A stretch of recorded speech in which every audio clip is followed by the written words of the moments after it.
Hello વિદ્યાર્થી મિત્રો, આપણે લાસ્ટ લેક્ચરની અંદર કક્ષીય ત્રિજ્યા અને જે તરંગ લંબાઈઓ અને શ્રેણીઓના આધારે એની તરંગ લંબાઈ આવૃત્તિઓ એ બધી વસ્તુના રિલેટેડ દાખલા એમસીક્યુ છે એ વસ્તુ ક્લિયર કરી. હવે મેં જે તમને ચાર્ટ બનાવવાનો કીધો હતો એના એ ચાર્ટમાં આપણે અત્યારે આગળ વધવાનું છે થોડું, અને ઝડપથી અમુક જૂની વસ્તુઓ યાદ અપાવી અને આપણે આજે સમજવાના છે ઉર્જા સ્તર. થિયોરિકલ દ્રષ્ટિએ આ જે છે એ પૂછાવા લાયક તો ખૂબ ઓછો, પણ છતાં આપણે એને સમજી લેવો ખૂબ સારી રીતે જોઈએ. એ વસ્તુ સમજતા પહેલા આપણે ખબર છે કે મેઇન વાત આપણે બોહરના અધિતર્કની સાબિતીઓ ઉપર ચાલતા હતા, બરોબર? અને એ બોહરના અધિતર્કો ઉપરથી આપણે 1 by 1 એમસીક્યુ અને દાખલાઓની બધી વસ્તુ ગણી હતી. એની ઉપરથી ઘણા બધા કન્ક્લુઝન આવ્યા હતા કે બોહરના અનુસંધાને કક્ષીય ત્રિજ્યા આ પ્રમાણે ચેન્જ થતી હશે, એ કક્ષામાં રહેલા ઇલેક્ટ્રોનનો વેગ જે છે એ આ પ્રમાણે ચેન્જ થતો હશે, અને એ ઇલેક્ટ્રોનની ઉર્જા છે એ આ પ્રમાણે હશે, બરોબર? તો એ બધી વસ્તુ મહત્વની રહેશે. એ વસ્તુ સમજવા માટે આપણે ઝડપથી યાદ કરી લઈએ કે બોહર મોડેલ અનુસાર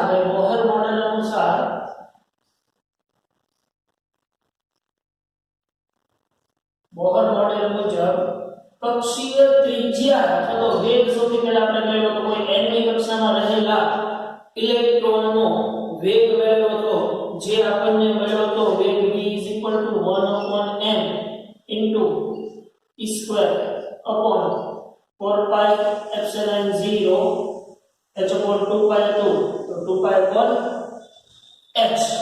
આ રીતનું સમીકરણ જે છે એ આપણે કંઈક મેળવ્યું હતું n ની કક્ષામાં રહેલા ઇલેક્ટ્રોનના વેગનું. હવે એવી જ રીતે કોઈ n ની કક્ષામાં રહેલા ઇલેક્ટ્રોનની કક્ષીય ત્રિજ્યા, જેને આપણે નામ આપ્યું હતું rn, અને rn નું સમીકરણ આપણે મેળવ્યું હતું ભાઈ આ રીતે rn n2/m ઇન્ટુ આના ઘણા બધા સ્વરૂપ આપણે છે સાદું આપ્યું હતું h/2π એનો whole square into 4π0 upon e square. આ રીતનું સમીકરણ જે છે એ આપણે મેળવ્યું હતું n ની કક્ષામાં રહેલા ઇલેક્ટ્રોનના કક્ષીય ત્રિજ્યામાં. આની ઉપરથી આપણે ઇલેક્ટ્રોન n ની કક્ષામાં રહેલા ઇલેક્ટ્રોનની ઊર્જાનું સમીકરણ પણ મેળવ્યું હતું, જેને નામ આપ્યું હતું આપણે En, અને En આપણે મેળવ્યું હતું યાદ કરો જોઈએ -me⁴ છેદમાં 8 epsilon 0 square h square into n square. હવે બધાની અમુક પર્ટિક્યુલર વેલ્યુ જે છે એ આપણે મેળવી લીધી હતી કે જો આમાં બધામાં n બરાબર 1 લઈ લેવામાં આવે તો એને આપણે બોહરની પહેલી કક્ષા બોહર કક્ષા કીધું હતું કે નહીં? તો આ જે બોહર કક્ષા છે એ બોહર કક્ષામાં n બરાબર 1 મૂકો તો બાકીની બધી વસ્તુઓ છે એ કેવી છે? અચળ જ છે, જેની વેલ્યુ તમે આરામથી ફાઇન્ડ કરી શકો. તો આના આધાર પરથી આપણે મેળવ્યું હતું કે En આપણે આ વસ્તુ લખી શકાય અહીંયા En -1.6 upon n square electron volt. આ જે છે એકમ છે ભાઈ, થોડું દૂર લખું, ઇલેક્ટ્રોન વોલ્ટ -13.6 ઇલેક્ટ્રોન વોલ્ટ. હવે આ જે ઊર્જા મળી છે એ બરાબર 1 ની કક્ષાની મળી છે, અને આપણે જો ગ્રાફ ડ્રો કર્યો હતો એના એ ગ્રાફમાં આજે થોડું વધારે કામ કરવાનું થશે, બરાબર? તો જોતા જઈએ આપણે ઝડપથી ગ્રાફને ડ્રો કરવાની કોશિશ કરીએ ભાઈ. આ છે મારું ન્યુક્લિયસ, અહીંયા હું અત્યારે ખૂબ જ નાનું ડ્રો કરું છું, બરાબર? આ છે ન્યુક્લિયસ છે, આ કોઈ n બરાબર 1p કક્ષક છે, આ કોઈ n બરાબર 2p કક્ષક છે, આ છે n બરાબર 3 કક્ષક છે, આ છે n બરાબર 4 ની કક્ષક છે, અને આ જે છે n બરાબર 5 કક્ષક છે, જેનો મેં નામ આપ્યું n બરાબર 1, આ n બરાબર 2, આ n બરાબર 3, n બરાબર 4 અને n બરાબર 5. હવે આના બધાની ઊર્જા છે એ ઊર્જા આપણે લખી નાખી હતી.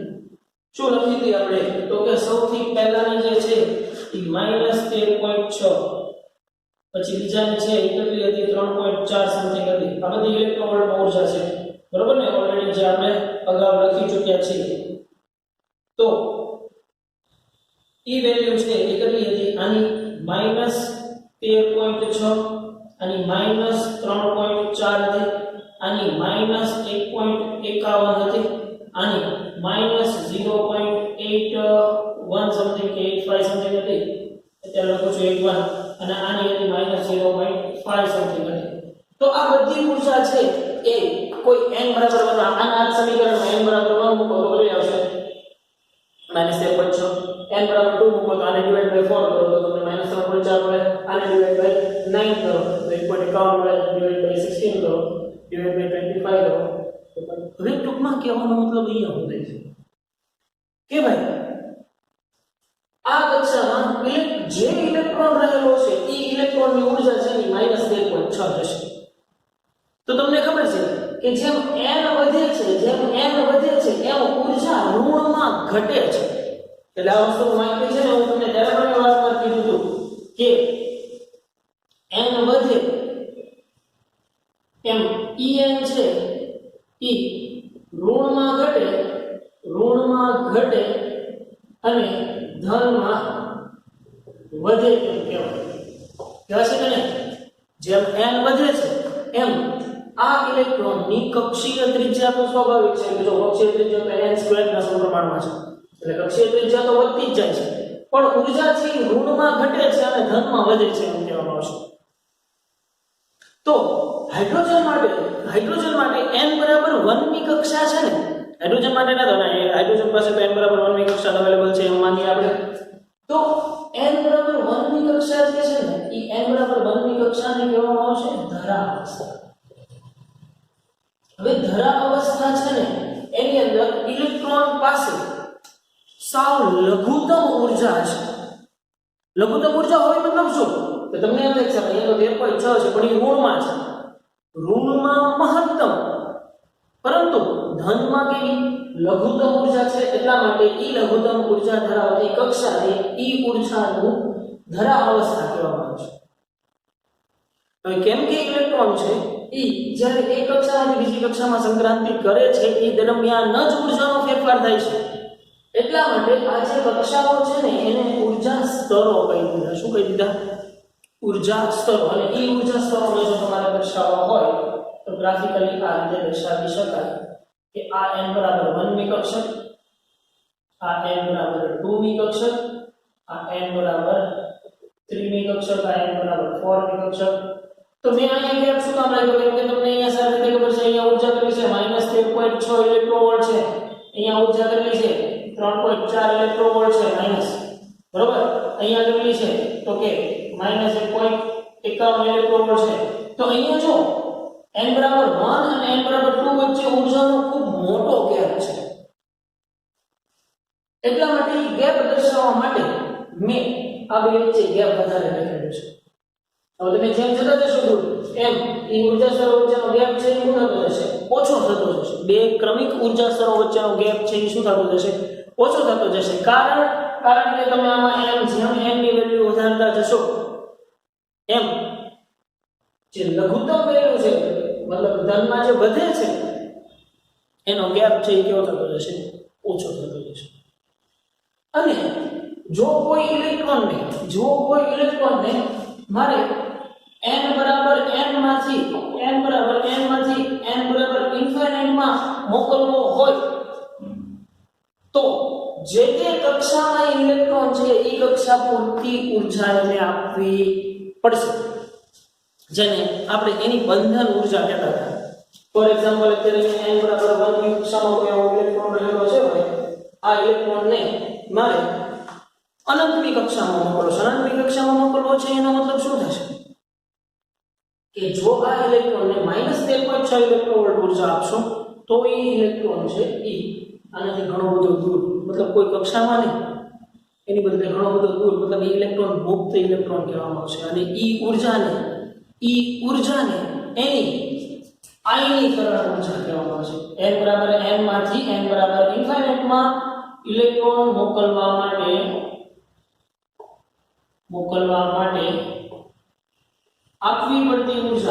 આપવી પડતી ઊર્જાને તેની આયનીકરણ ઉર્જા કહીશું. શું કહેવાય છે? આયનીકરણ ઉર્જા. કેમ કે અહીંયા તમે શું કરો છો? એક ઇલેક્ટ્રોન અહીંયાથી દૂર કરો છો, તો કોઈ પણ પરમાણુમાંથી એક ઇલેક્ટ્રોન દૂર થાય એટલે શું થાય છે આપણે ખબર છે? હિલિયમ નેગેટિવ ને એકદમ પોઝિટિવ ને ક્લોરીન માઇનસ ને એવું બધું તમે કેમિસ્ટ્રીની અંદર ભણી જશો. એનો મતલબ શું થાય છે કે એમાંથી એક ઇલેક્ટ્રોન દૂર થાય છે. એક ઇલેક્ટ્રોન દૂર ક્યારે થયો છે? કે આ વચ્ચેનો ઇલેક્ટ્રોન ક્યારે દૂર થયો છે? જ્યારે આટલી ઉર્જા મળી છે ત્યારે. તો એ ઉર્જાને આયનીકરણ ઉર્જા અથવા તો બંધન ઉર્જા અથવા તો પ્રક્ષિપ્ત ઉર્જા, ઘણી બધી ઉર્જાના નામે એને ઓળખી શકાય છે. બરાબર? તો ખાસ આ વસ્તુ છે. અને પણ યાદ રાખવાનું છે કે જો n બરાબર 1 ની બંધન ઉર્જા છે ને, બંધન ઉર્જા હંમેશા ઋણ હશે અને આયનીકરણ ઉર્જા છે ને એટલી જ પણ ધન હશે. કેમ કે બંધન ઉર્જા શું દેખાડે છે? કે ઇલેક્ટ્રોન કેટલી ઉર્જાથી જકડાયેલો છે. રાઈટ? તો ઇલેક્ટ્રોન કેટલી ઉર્જાથી જકડાયેલો છે? ઇલેક્ટ્રોન પોતાની કક્ષામાં કેટલી, કોઈ સમથિંગ નેગેટિવ ઇલેક્ટ્રોવોલ્ટથી જકડાયેલો છે, કોઈ સમથિંગ નેગેટિવ ઇલેક્ટ્રોવોલ્ટથી, તો ઈ સમથિંગ નેગેટિવ ઇલેક્ટ્રોવોલ્ટથી જોડાયેલો છે. એટલા માટે એની બંધન ઉર્જા હંમેશા ઋણ છે. પરંતુ ઈ ઇલેક્ટ્રોનનું જો એ જ ઇલેક્ટ્રોનનું આયનીકરણ કરવું હોય તો આટલી ઉર્જા ધન આપવી પડશે. તો ઈ ઇલેક્ટ્રોન છે એનું આયનીકરણ થયું તેમ કહેવાય. તો ઇલેક્ટ્રોન n બરાબર n ની કક્ષામાંથી n બરાબર ઇન્ફાઇનાઇટ ની કક્ષામાં થઈ શકે, જેને આપણે આદિ ભાષામાં મુક્ત ઇલેક્ટ્રોન પણ કહીએ છીએ. બરોબર ને? તો આટલી વસ્તુ ખાસ યાદ રાખવાની છે આની અંદર કે બંધન ઉર્જા હંમેશા ઋણ છે, આયનીકરણ ઉર્જા એટલી ને એટલી સમાન મૂલ્યની પણ કેવી? ધન હશે. ફોર એક્ઝામ્પલ n બરાબર 3 ની કક્ષામાંથી મારે કોઈ ઇલેક્ટ્રોન દૂર કરવો છે તો મારે એને પ્લસ 1.5 ઇલેક્ટ્રોવોલ્ટ ઉર્જા આપવી પડશે. તો જ ઇલેક્ટ્રોન એક જગ્યાએથી બીજી જગ્યાએ મુક્ત થઈ શકશે. બરાબર? અને n બરાબર 1 ની કક્ષા છે એને ધરા અવસ્થા કહેવામાં આવશે અને n બરાબર 2 જે છે, n બરાબર 2 છે એને પ્રથમ ઉત્તેજિત અવસ્થા કહેવામાં આવશે. અને એ જ રીતે n બરાબર 3 છે એને દ્વિતીય ઉત્તેજિત અવસ્થા કહેવામાં આવશે. એટલે ખાસ યાદ રાખજો. કોઈ તમને ક્યારેક એમ કહે કે ઇલેક્ટ્રોન પ્રથમ ઉત્તેજિત કક્ષામાંથી ધરા અવસ્થામાં આવે છે એટલે ઇલેક્ટ્રોન શું સમજવાનું? પ્રથમ ઉત્તેજિત એટલે n બરાબર 2 થશે. કેમ કે n બરાબર 1 છે અને તો હું કહી દીધું છે ધરા અવસ્થા કીધું છે. એટલે ખાસ યાદ રાખવાનું અહીંયા આ જે છે એ કઈ થશે? ધરા અવસ્થા. આ છે એ પ્રથમ થશે, આ દ્વિતીય થશે, આ તૃતીય થશે અને આ ચતુર્થ થશે ઉત્તેજિત અવસ્થા.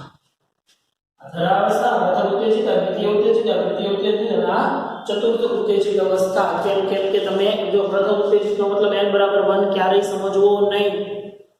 પ્રથમ ઉત્તેજિત અવસ્થા મતલબ n બરાબર 2 ની કક્ષા થશે. કેમ કે n બરાબર 1 છે એ ધરા અવસ્થા છે.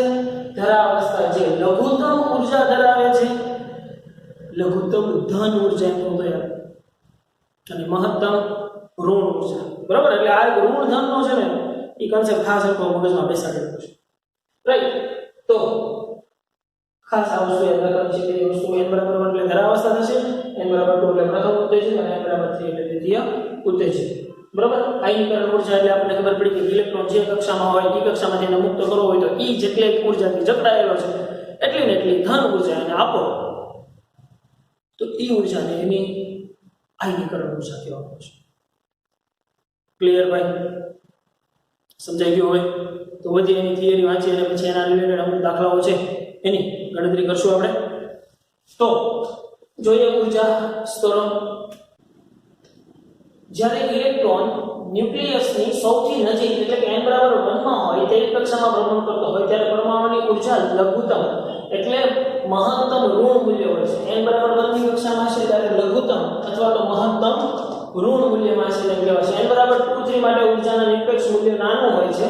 આથી બહારની કક્ષાઓમાં ઉર્જા ક્રમશઃ વધુ ને વધુ થતી જાય છે.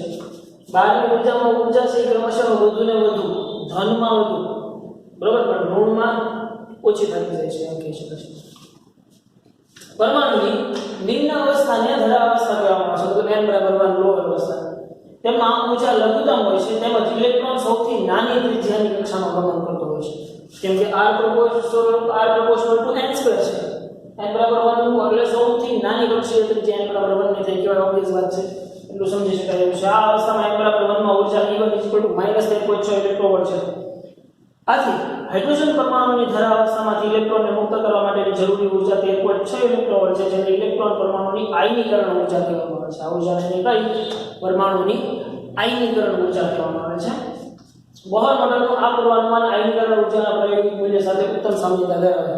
એટલે બોહર મોડેલ પણ આ જે આયનીકરણ ઊર્જાવાળી વાત છે એને સન્માન આપે છે. આવી રીતે ઊર્જા સ્તરો તમે ગેપ જોઈ શકો.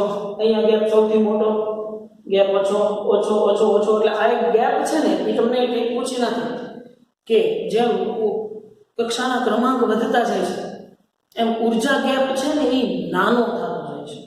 અહીંયા જો આ બે વચ્ચે ઊર્જા ગેપ વધારે, આની વચ્ચે ઓછો, આની વચ્ચે ઓછો ઓછો ઓછો ઓછો, તો ઊર્જા ગેપ જેમ n વધે એમ ઊર્જા ગેપ છે એ ઘટે છે. ઊર્જા ગેપ ઘટે છે એટલે ઉત્સર્જાતી તરંગ લંબાઈ વધે છે. બરોબર? ખાસ એ વસ્તુ યાદ રાખશો આપણે. અને તો સ્વાભાવિક છે E proportional to 1 lambda થાય, E is equal to hc lambda કરો તો આ બે વચ્ચેનો ઊર્જા તફાવત છે. હવે તમે એક સિમ્પલ વસ્તુ સમજો ને, અહીંયા હાવ નાની વસ્તુ વાત તો તમને ખબર પડે છોકરાઓ, એક ઇલેક્ટ્રોન અહીંયાથી અહીંયા આવે છે અને એક ઇલેક્ટ્રોન અહીંયાથી અહીંયા આવે છે. તો આનો ડેલ્ટા E1 કહી દો, આનો ડેલ્ટા E2 કહી દો, તો આપણને સારી રીતે ખબર છે કે delta E1 greater than to delta E2 થશે. બરોબર ને? તો આ ડેલ્ટા E1 મોટું છે તો E is equal to તો શું થાય છે hc લેમ્બડા. તો અહીંયાથી જે ઉત્સર્જન, અહીંયાથી ઉત્સર્જન, આની તરફ લંબાઈ લેમ્બડા 1 કહી દો, આની તરફ લંબાઈ લેમ્બડા 2 કહી દો. તો તમને હવે આની પરથી એટલી ખબર પડે ભાઈ કે lambda 2 greater than to lambda 1 થશે. થશે કે નહીં થાય?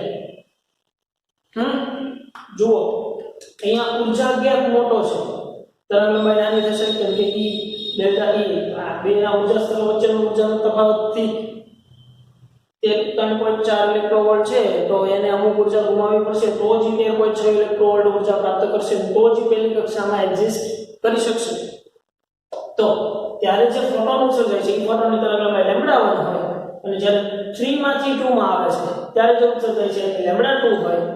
તો તમે કહી શકો કે લેમ્બડા 2 ગ્રેટર ધેન લેમ્બડા 1 થશે અને delta E1 greater than delta E2 થશે. એટલે તો બેસિક સમજાય જાય એ વસ્તુ છે ને, આમાં કઈ નવું કે અઘરું નથી. બરોબર? તો ઊર્જા સ્તરોનો ગેપ જેમ વધતો જશે, ઘટતો જશે, n વધશે એમ ઊર્જા ગેપ ઘટશે અને તરંગ લંબાઈ વધશે. ફરીથી ઊર્જા n વધશે એમ ઊર્જા તફાવત છે એ ઘટશે. ઊર્જા તફાવત બે ક્રમિકની વાત કરીએ છો, બે ક્રમિક ઊર્જા ગેપ ઘટશે તો ઉત્સર્જાતી ક્રમિક સંક્રાંતિ દરમિયાન તરંગ લંબાઈ વધશે. સિમ્પલ. તો વધે એનાથી આગળ કે ભાઈ ઓરડાના તાપમાને મોટા ભાગના હાઇડ્રોજન પરમાણુઓ ધરા અવસ્થામાં હોય છે. હવે તો આપણને ખબર છે હાઇડ્રોજન પાસે એક પ્રોટોન અને ઇલેક્ટ્રોન છે, તો એની પાસે તો n બરાબર 1 ની કક્ષા અવેલેબલ હશે.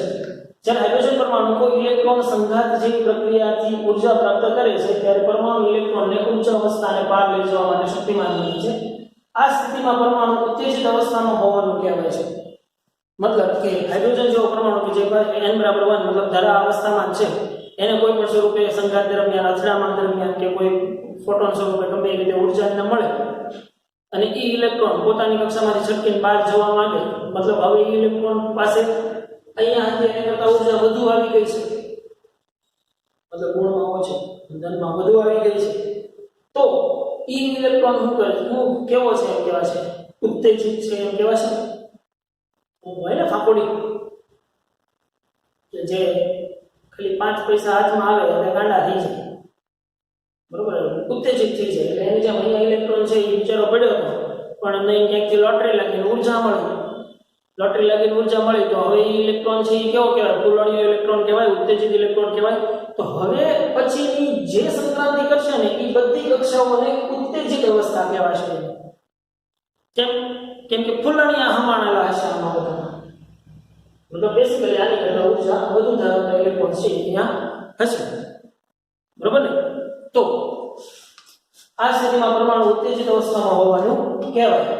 સમીકરણ n બરાબર 2 માં -10.40 ઇલેક્ટ્રોવોલ્ટ છે. આનો અર્થ એ થાય કે હાઇડ્રોજન પરમાણુમાં ઇલેક્ટ્રોનને તેની પ્રથમ ઉત્તેજિત અવસ્થા સુધી ઉત્તેજિત કરવા માટે E2 - E1 મતલબ 13.4 ઇલેક્ટ્રોવોલ્ટ -13.6 ઇલેક્ટ્રોવોલ્ટ મતલબ કે ઇલેક્ટ્રોનને n બરાબર 2 માં મોકલવા માટે 10.2 ઇલેક્ટ્રોવોલ્ટ ઊર્જા આપવી પડશે. જો આપવી પડશે એમ કહું છું. કેમ કે અહીંયા તેની પ્રથમ ઉત્તેજિત અવસ્થા સુધી લઈ જવા ઉત્તેજિત કરવા માટે n બરાબર 2 માં હોય એને બરોબર સોરી તો અહીંયા આટલી ઊર્જા ગુમાવવી પડશે. n બરાબર 2 માંથી 1 માં આવે છે. જો 1 માં રહેલા ઇલેક્ટ્રોનને 2 માં જવું હોય તો આટલી ઊર્જા એને આપવી પડે. તો તે જ પ્રમાણે E3 માંથી E1 માં આવવું હોય તો એટલે તો હાઇડ્રોજન પરમાણુને તેની જરાવસ્થામાંથી બીજી ઉત્તેજિત અવસ્થા સુધી ઉત્તેજિત કરવા માટે આટલી ઊર્જાની જરૂર પડે છે વગેરે. આ ઉત્તેજિત અવસ્થામાંથી ઇલેક્ટ્રોન ઓછી ઊર્જાવાળી અવસ્થામાં પાછો પડે ત્યારે આ પ્રક્રિયામાં એક ફોટોનનું ઉત્સર્જન થાય છે. મેં કીધું એની જેમ આ બાજુ આવવું હોય તો બધાને ઊર્જાની જરૂર પડશે, પણ જેમ આમ આવશો એમ ઊર્જા છે એ ગુમાવતા જશે. એ ઊર્જા ગુમાવે છે કેવા સ્વરૂપમાં? ફોટોન સ્વરૂપમાં આવી રીતે ઊર્જા છે એ ગુમાવતા જશે. સિમ્પલ. આમ જેમ હાઇડ્રોજન પરમાણુની ઉત્તેજિતતા વધે છે એટલે કે જેમ n વધે છે તેમ ઉત્તેજિત પરમાણુમાં ઇલેક્ટ્રોનમાં મુક્ત કરવા માટેની જરૂરી લઘુત્તમ ઊર્જા ઘટતી જાય છે. ઊર્જા તો ઘટશે તે જેમ n વધશે.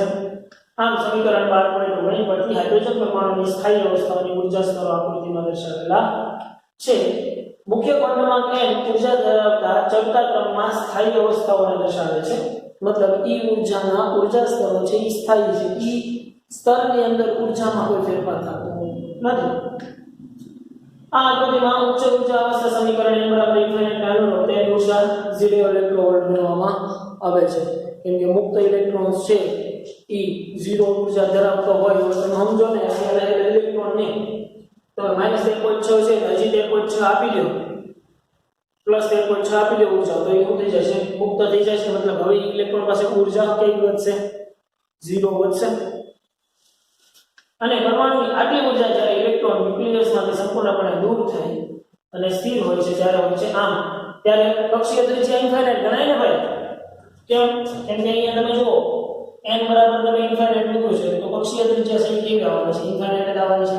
અને તમે અહીંયા જો n બરાબર ઇન્ફાઇનાઇટ મૂકો ઘણી બધી ઊર્જા આપો તો E છે શું થઈ જાય? 0 થઈ જશે. એટલે આની પરથી તમે ઊંચી કોઈ બધી વસ્તુ જેમ n વધતો જાય છે તેમ ઉત્તેજિત અવસ્થાઓની ઊર્જાઓ કેવી વધુ કે વધુ નજીક આવે છે તે જુઓ. હવે આપણે થોડાક દાખલાઓ જે છે એ અહીંયા જોઈ લઈએ 1 by 1. બરોબર? બહુ ઈઝી દાખલાઓ છે. જો પહેલાનું જો થોડું ઘણું યાદ હશે ને તો નહીતર નહીં. બરોબર? તો જોઈએ level 1A text numerical with solution. તો દાખલા નંબર 5 કે પૃથ્વીની આસપાસ 10 કેજીનો એક ઉપગ્રહ કે સેટેલાઇટ જે 8000 કિલોમીટર ત્રિજ્યા ધરાવતા વર્તુળાકાર કક્ષામાં દર 2 કલાકે એક વખત ભ્રમણ કરે છે, જેને આપણે એનો કક્ષીય સેટેલાઇટ કીધો તો ભાઈ.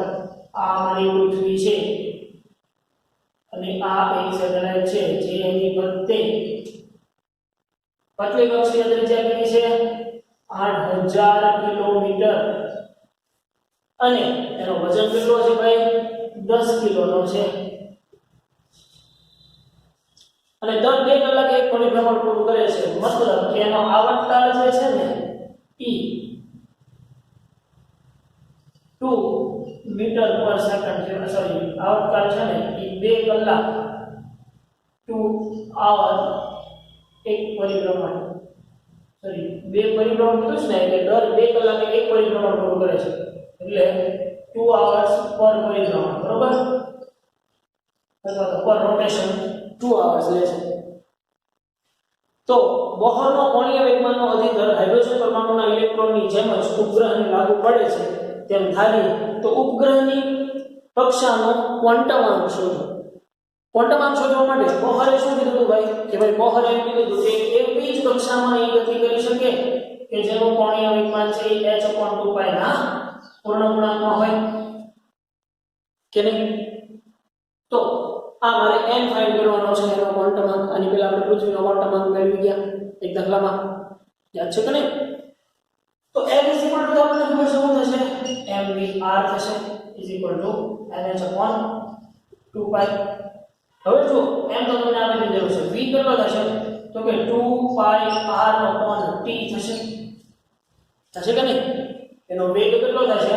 આ 2 pi r જેટલો by t into r, બરોબર, is equal to nh upon 2 pi. તો તમને અહીંયા મળશે m 2 pi r square upon t is equal to nh upon 2 pi. 2 pi બે બાજુથી કેન્સલ આવે, n ફાઇન્ડ કરવાનો છે. n is equal to શું થઈ જશે? m r square upon h t. Ready કે નહીં? તો જો m તમને આપી દીધેલો છે 10 kg, r તમને આપી દીધેલો છે 8000 કિલોમીટર, h તમને ખબર છે ટાઈમ t. પણ ખાસ યાદ રાખવાનું છે એ જે ટાઈમ t છે ને એને સેકન્ડમાં લેવો, બરોબર? 2 કલાકને સેકન્ડમાં કન્વર્ટ કરી નાખવાની. રેડી? પછી છે કે નહીં? આરામથી કે નહીં? ઓકે, તો તમને એનો ક્વોન્ટમ આમ મળી જશે એ ગ્રહ. સિમ્પલ. પછી એનાથી આગળ તો હાઇડ્રોજન પરમાણુની ધરા અવસ્થાની ઊર્જા -13.6 ઇલેક્ટ્રોવોલ્ટ છે. વાહ, અમને જાણે ખબર જ નથી. આ અવસ્થામાં ઇલેક્ટ્રોનની ગતિ ઊર્જા અને સ્થિતિ ઊર્જા કેટલી હશે? જો હવે એ એક સંબંધ છે ને અત્યારે ખૂબ સારી રીતે સમજી લો કે તમને n ની કક્ષામાં, મતલબ n બરાબર 1 ની કક્ષામાં રહેલા ઇલેક્ટ્રોનની ઊર્જા -13.6 ઇલેક્ટ્રોવોલ્ટ છે. તો એની ગતિ ઊર્જા અને સ્થિતિ ઊર્જા શોધવાની છે. એટલે ખાસ યાદ રાખો કે ગતિ ઊર્જા k છે ને ભાઈ, k is equal to positive e થશે. કેમ? કેમ કે તમે એમ કહો છો કે ઇલેક્ટ્રોન જે પહેલી કક્ષામાં ભ્રમણ કરી રહ્યો છે e કોઈ નેગેટિવ ઊર્જા ધરાવે છે, તો એટલી ને એટલી પોઝિટિવ ઊર્જાથી ગતિ કરે છે. હજી વર્તુળાકાર એવું મેં સ્પેસિફાઈ નથી કર્યું, પણ અત્યાર સુધી આપણે જે વર્તુળાકાર જ હાલવા દો. હજી હું તમને છેલ્લે કહાનીમાં ટ્વિસ્ટ આવવાનો છે કે આપણે બધા ફાંકા મારીએ છીએ કે ઇલેક્ટ્રોન વર્તુળાકાર ગતિ કરે છે. નહીં, વર્તુળાકાર ગતિ નથી કરતો, પણ અત્યારે તમે એમ માનીને હાલો કે એ વર્તુળાકાર જ ગતિ કરે છે. તો ઈ જે ઊર્જા છે એ જેટલી ઋણ ઊર્જા છે એટલી ઋણ ઊર્જા ધરાવતી ગતિ ઊર્જા છે. એટલે હું કહું છું કે E is equal to k is equal to plus E એમ લઈ લેવાનું થાય. તો આ ઇલેક્ટ્રોનની ગતિ ઊર્જા kinetic energy k is equal to કેટલી થાય? પ્લસ 13.6 ઇલેક્ટ્રોવોલ્ટ થશે. સમજાય છે?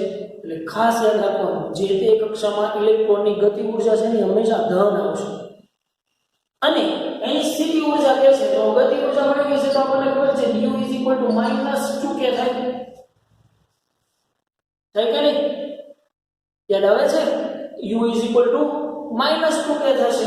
તો ઓબ્વિયસ વાત છે -2 into 13.6 ઇલેક્ટ્રોવોલ્ટ. જો અહીંયા નેગેટિવ નો કર્યા, હું કામ નો કર્યા? કેમ કે k અને k કેવા લેવાના છે? પોઝિટિવ. એટલે ઇન્ડિરેક્ટલી તમને સ્થિતિ ઊર્જા મળવાની છે. ઈ સમથિંગ ઇન ઇલેક્ટ્રોવોલ્ટ માં કેવા? નેગેટિવ. ખાસ યાદ રાખવાનું છે કે ઇલેક્ટ્રોનની તે કક્ષામાં કુલ ઊર્જા ઋણ, સ્થિતિ ઊર્જા ઋણ અને ગતિ ઊર્જા ધન જ આવશે. ફિટ કરી નાખવાનું છે, બરોબર? કુલ ઊર્જા ઋણ, સ્થિતિ ઊર્જા ઋણ અને ગતિ ઊર્જા છે એ આવશે હંમેશા ધન જ આવશે. ક્લિયર? તો વધે એનાથી આગળ હવે પ્રારંભમાં ધરા અવસ્થામાં રહેલા હાઇડ્રોજન પરમાણુના એક ફોટોનનું શોષણ કરે છે, જે તેને n બરાબર 4 સ્તર સુધી ઉત્તેજિત કરે છે. તો આ ફોટોનની આવૃત્તિ અને તરંગલંબાઈ શોધો. 1 મિનિટ આપણે હવે જોઈ લઈએ.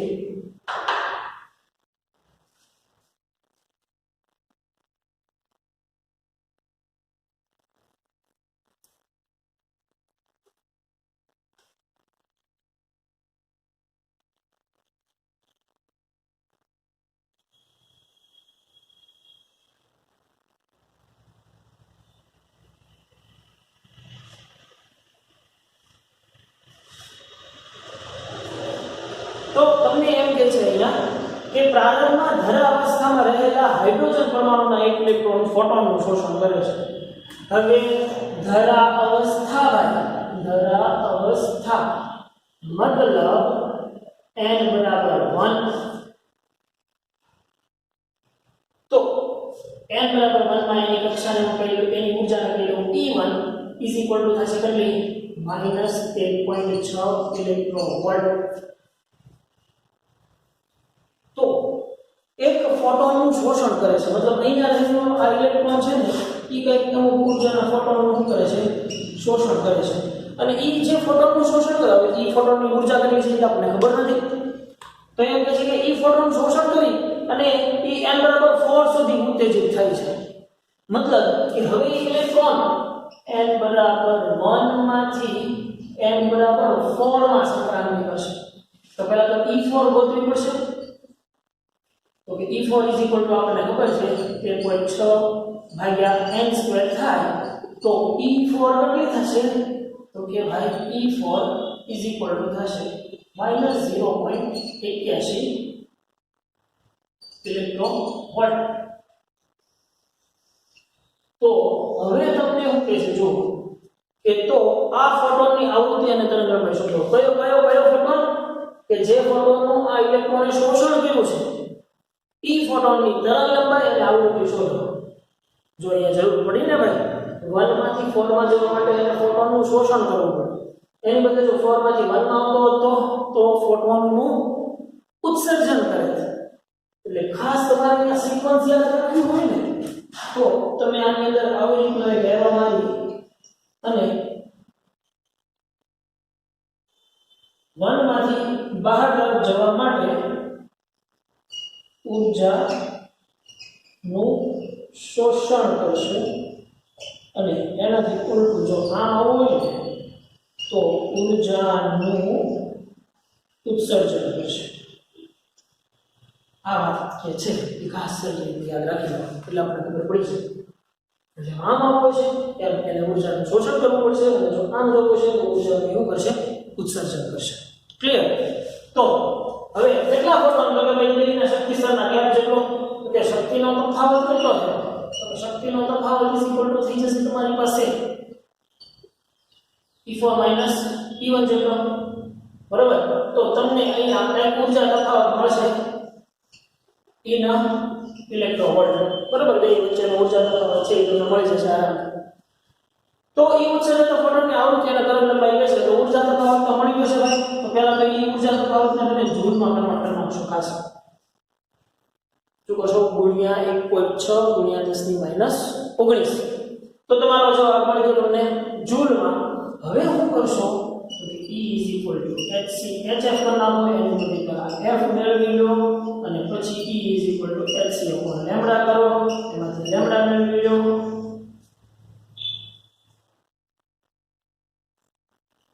સિમ્પલ કે નહીં? આરામથી કરી જાય. રેડી? બે એક ધરા અવસ્થામાં હતો કંઈક ફોટોનનું શોષણ કર્યું એટલે ચોથીમાં પહોંચ્યો તો બે વચ્ચેનો તફાવત કેટલો છે? તો એટલો ઊર્જાનો તફાવત છે. તો આટલી ઊર્જા ધરાવતો ફોટોન આપવો પડ્યો છે તો આટલી ઊર્જા ધરાવતો ફોટોન આપ્યો છે તો આટલી ઊર્જા ધરાવતા ફોટોનની આવૃત્તિ એટલી થશે ને એટલી ઊર્જા ધરાવતા ફોટોનની તરંગલંબાઈ એટલી થશે. ક્વાઇટ વેરી સિમ્પલ કે નહીં? તો બધી એનાથી આગળ નંબર 7માં નંબર 1 બોહર મોડેલનો ઉપયોગ કરી n બરાબર 1 2 3 સ્તરોના હાઇડ્રોજન પરમાણુના ઇલેક્ટ્રોનની ઝડપની ગણતરી કરો. હાઇડ્રોજન પરમાણુ નાખી દેશે ને એટલે z બરાબર 1 આવી જશે. બાકી આ બધા સમીકરણમાં z આવશે. ક્યાં આવશે હું તમને લખાવું છું. તમને ખબર હોય કે E હોય ને z આવે. અહીંયા z સ્ક્વેર છે સોરી E સ્ક્વેર છે એટલે ખાલી z જ આવશે. અહીંયા E સ્ક્વેર છે એટલે ખાલી z જ આવશે. અહીંયા પણ E ની 4 ઘાત છે ને એટલે અહીંયા z સ્ક્વેર આવશે.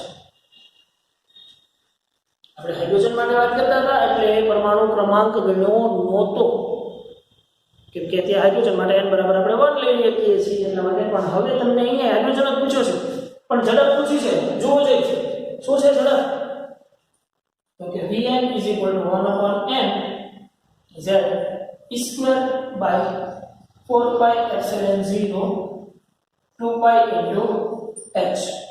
તો હાઇડ્રોજન છે એટલે Z = તો 1 થઈ જશે બરાબર તો Vn = હવે તમે અહીંયા એક વસ્તુ છે ને જો Z = 1 છે E અચળ for અચળ pi અચળ epsilon 0 અચળ 2 અચળ pi અચળ 4 અચળ આ બધું અચળ છે તો એ બધા અચળની વેલ્યુ ગોતી શકાય તો એ બધા અચળની વેલ્યુ જે છે એ આપણે લાસ્ટ લેક્ચર ની અંદર મેળવી હતી 2.18 ગુણ્યા 10 ની 6 સમજી હતી 8 6 સોરી 10 ની 6 upon n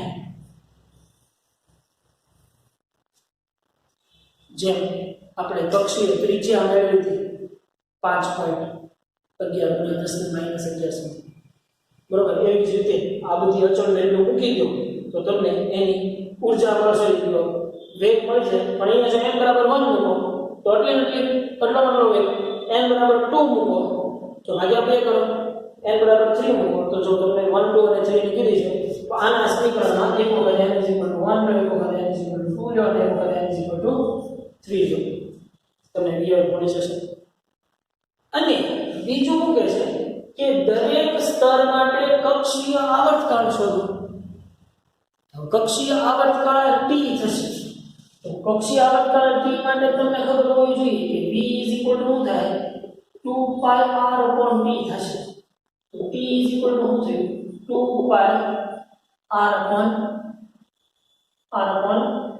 r/v3 બરાબર તો જુઓ આની અંદર તમે બે ત્રણ રીતે ગણી લો છો r જે છે ઈ n = 1 માટે કઈક અલગ હશે એવી જ રીતે v છે ઈ પણ કઈક n = 1 માટે અલગ હશે તો તમારે અહીંયા સિમ્પલ કરાય કે જો તમારે t1 જોતો હોય ને તો t1 જોતો હોય તો 2 pi r1/v1 અહીંયા તમને v1 v2 v3 મળી જશે તો એ ખાલી r1 ની વાત કરી તો r1 = તમને ખબર છે n² * 5.1 something × 10 ની -11 છે બરોબર તો n = 1 મૂકો તો આ મળશે એવી જ રીતે r2 મેળવી લો એવી જ રીતે r3 મેળવી લો મળી જાય કે તો આ બધું મળી જાય એની પછી તમને t1 મળી જાય t2 મળી જાય અને t3 પણ મળી જાય માત્ર ખાલી r અને m ની વેલ્યુ ચેન્જ કરતી જવાની છે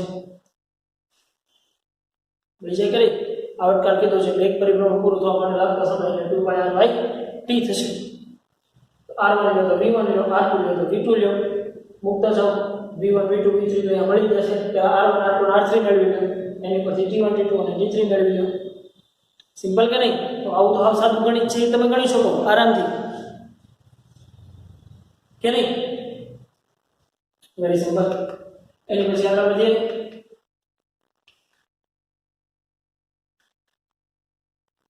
તો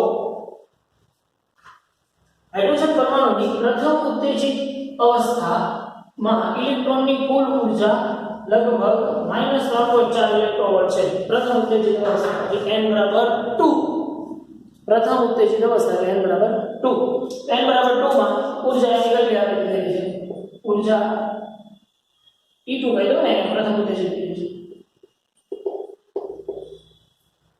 તો આ અવસ્થામાં ઇલેક્ટ્રોનની ગતિ ઊર્જા કેટલી છે ગતિ ઊર્જા કેટલી છે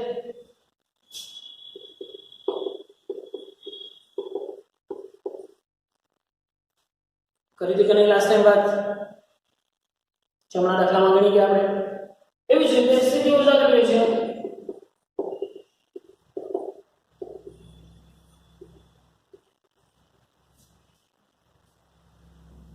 આ ઇલેક્ટ્રોનની ગતિ ઊર્જા આ ઇલેક્ટ્રોનની સ્થિતિ ઊર્જા એટલે પણ સી સમજવા જેવું છે કે સ્થિતિ ઊર્જાનું મૂલ્ય શૂન્ય લેવાની પસંદગી કરવામાં બદલવામાં આવે તો જો u = 0 લેવામાં આવે તો ઉપરમાંથી કયો જવાબ બદલાઈ જશે સ્થિતિ ઊર્જાને તમે 0 લેશો સ્થિતિ ઊર્જા તમારી 0 ક્યારે મળશે તમને ભાઈ સ્થિતિ ઊર્જા જો તમારી 0 લેશો ને તો k અને e માં કાંઈ જ ફેર પડશે નહીં કેમ કે k ચેન્જ થાય તો e ચેન્જ થાય કેમ કે બંને ઋણ છે સોરી એક ઋણ છે અને એક ધન છે બરાબર એટલે ગતિ ઊર્જામાં અને કુલ ઊર્જામાં કઈ ફેરફાર થશે નહીં જો સ્થિતિ ઊર્જાને ઋણ લેવામાં આવશે તો સિમ્પલ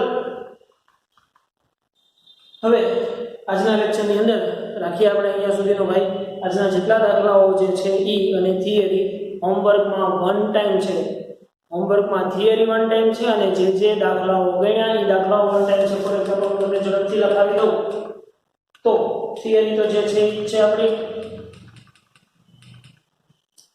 12.4.1 થિયરી અહીંયા સુધી અને લેવલ 1A દાખલા નંબર 5, લેવલ 1B દાખલા નંબર 5, લેવલ 1A 5 અને લેવલ 1B 5, 6 1B માં 6 7 15 બરાબર એટલા દાખલાઓ છે હોમવર્કમાં રહેશે વન ટાઈમ. તો આજના લેક્ચરની અંદર રાખીએ અહીંયા સુધી. મળીએ નેક્સ્ટ લેક્ચરથી.